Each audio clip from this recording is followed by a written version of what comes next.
did you choose those countries, and why did you choose this topic? I chose this topic because of the competition that's been turning points, and because I wanted to focus on Africa. When I was researching, I found out that the major turning point for Africa was the formation of the 1963 Organization of African Unity. And I picked these three countries because I was able to conduct interviews with presidents so I could find out what they're doing to help their country. And I wanted to add Ethiopia because that's where the Organization of African Unity was formed. And I would also love to add Nigeria because that's where I'm from. That's all I noticed. My dream is reinforced, and I'm challenging everybody here that we need to create a society where people like Zuriel can express themselves.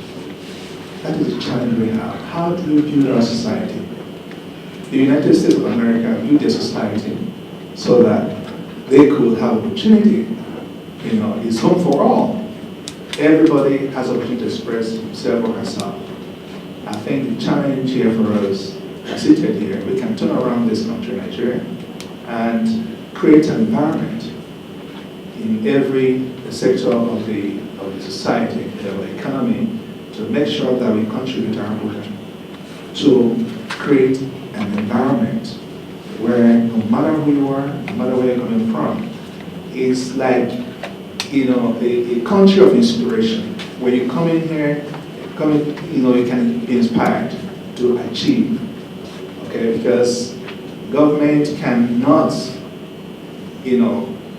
help or make everybody achieve his or her potential. We have to do it, okay? So it's our responsibility to be committed to making or creating an environment where people, there's so many Zuriels here. In fact, I was just telling the mom that my wife's Lord Chamber is Zuriel, and it's quite interesting when I saw the poster out there, and I told my wife that somebody coming to visit us, and it's the name that you have, so I congratulate you and keep up the good work. Thank you.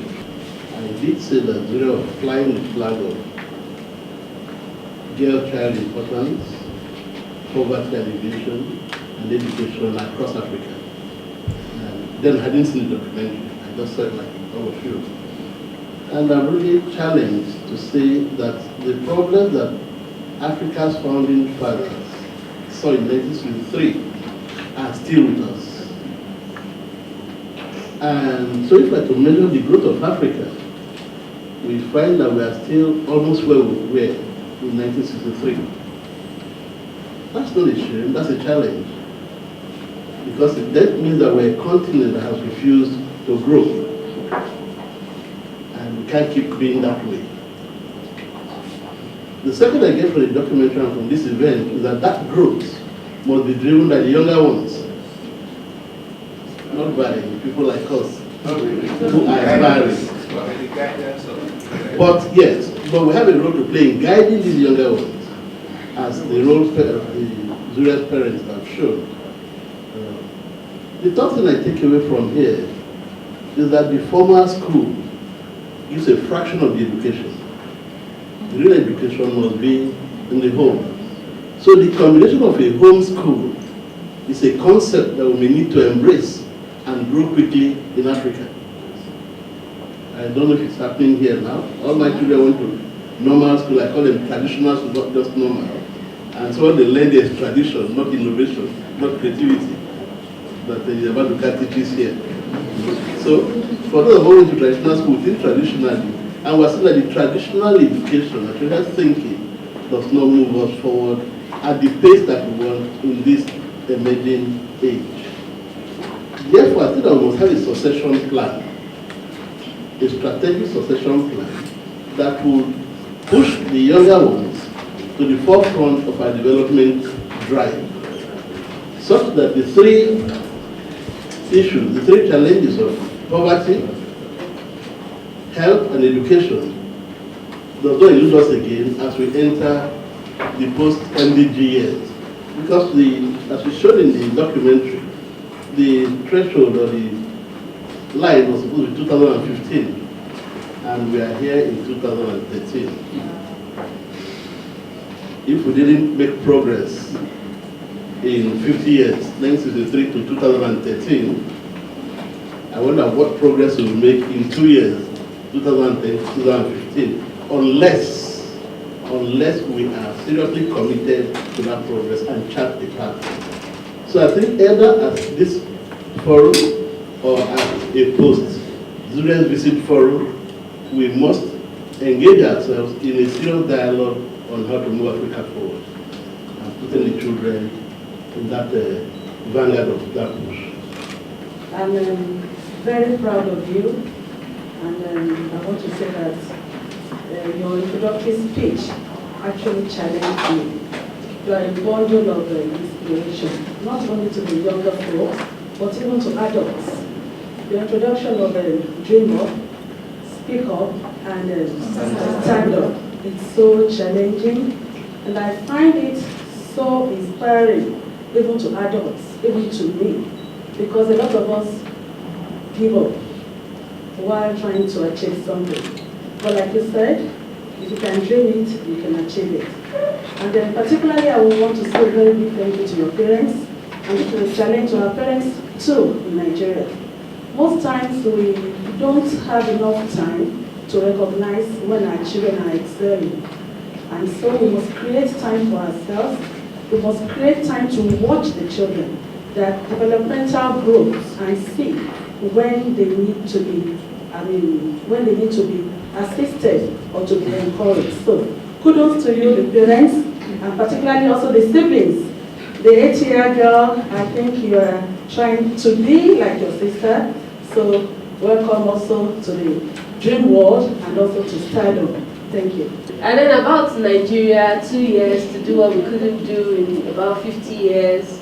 I think if we can just discover the right strategy to try to right what we are getting wrong, because we keep repeating the same old methods, recycling the same old people, and we think we're going to get new results, and it can't work anywhere.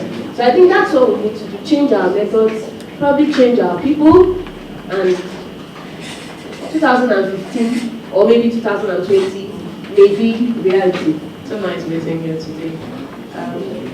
For us adults, it's very easy for us to be conscious of our environment and get drowned in our fears when we want to pursue our goals. So I find this really inspiring, because when you say dream and dream again, you fall, you stand up, you just keep standing. It really applies to every one of us. Today has really challenged me in the way I think, and I think we really need to do some overhaul in our system in Nigeria, because like others have said, if we do not do this overhaul, we're just going to be moving around the same spot. But I also want to throw the challenge to the media. For every one of us, this is a school, media and communication. The media, they're here. I mean, if there was some other persons coming, I imagine that this place would be packed full. It's a reflection of where our values are, what we pay attention to. For all of us adults, what we also pay attention to is what we give our resources to. I totally support charities and organizations who are into developmental work. And abroad, the society is built not only by the government, but because of active citizenship, because of how much the citizens themselves contribute to agencies and bodies that support the growth of their system. So I want to challenge us, first, to support organizations who are into development. Then second is the fact that for us in the media, we play an important role in how societies are formed. People consume us like they consume staples, like they have breakfast, lunch, dinner. Therefore, we must be conscious of our content. Programming in Nigeria is still not there in terms of what are we providing for the children. And this is the forum. We are the biggest socialization agents besides the parents. So I think that if we are talking about this country, how do we go forward and all of that, the media is perhaps the most powerful today because of, especially in a place like Lagos where people are busy. we have the challenge in our hands. We don't have to look outside, because in Nigeria, we're always looking at what is happening outside and what their roles are. It's really about what our roles are, what our responsibilities are, and what we're doing about it. Thank you. I take myself, if my parents had tried to educate me, I would have remained maybe in the gutter. So a middle-class family can bring up this kind of child. But you go to the rural areas in Nigeria and say, don't go to regular school, whatever that regular school means. Go to home school or a traditional school, and I think we'll be more backward at the end. So let's know what we can do with what. And so I'm inspired by Omena, her comments about what the media can do, because what was bothering me was, how can you accelerate the formation of the middle class, which in turn can only produce somebody like Zuriel. I mean, it's not the only one.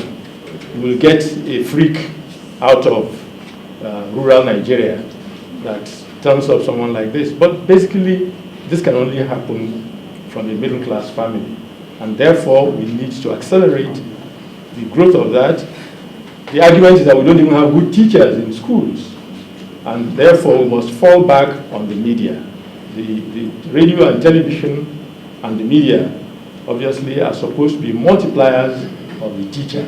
You have one good teacher, you put him, use the media, and he or she can teach 1 million kids at the same time. So we need to hook on more on the media so as to accelerate the growth of the middle class and with kids like this one. Thank you very much. It's a good time for us. I mean, everything has a positive and a negative side. So while, landlines were not working for us, we got into the GSM and the whole new media thing, and Nigeria we have accepted it. My feeling about education is that information is diluted as it goes down. So if a teacher knows only A to J, teaches his students A to J, that student who becomes a teacher can only pass on that much information.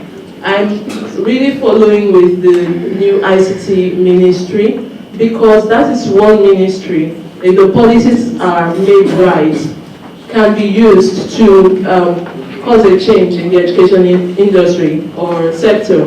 Because really you can see what they're doing with Mindset Learn, for those of us who know that station. You really can put information in these systems through new media, and all you have to do is pass it around. So the teacher gets a unified set of information, and the students also. That way we're able to bridge the gap, the learning gap, in terms of passage of information. I think that new media presents to us another opportunity. If we can design the systems into which we can plug educational information, I think that there is a whole lot, because you can teach someone in Zamfara the same thing that someone in Lagos is getting. So the curriculum remains the same, undiluted. So I look forward to what that ministry will be doing. If the policies are crafted right, I'm very sure we will do better in education.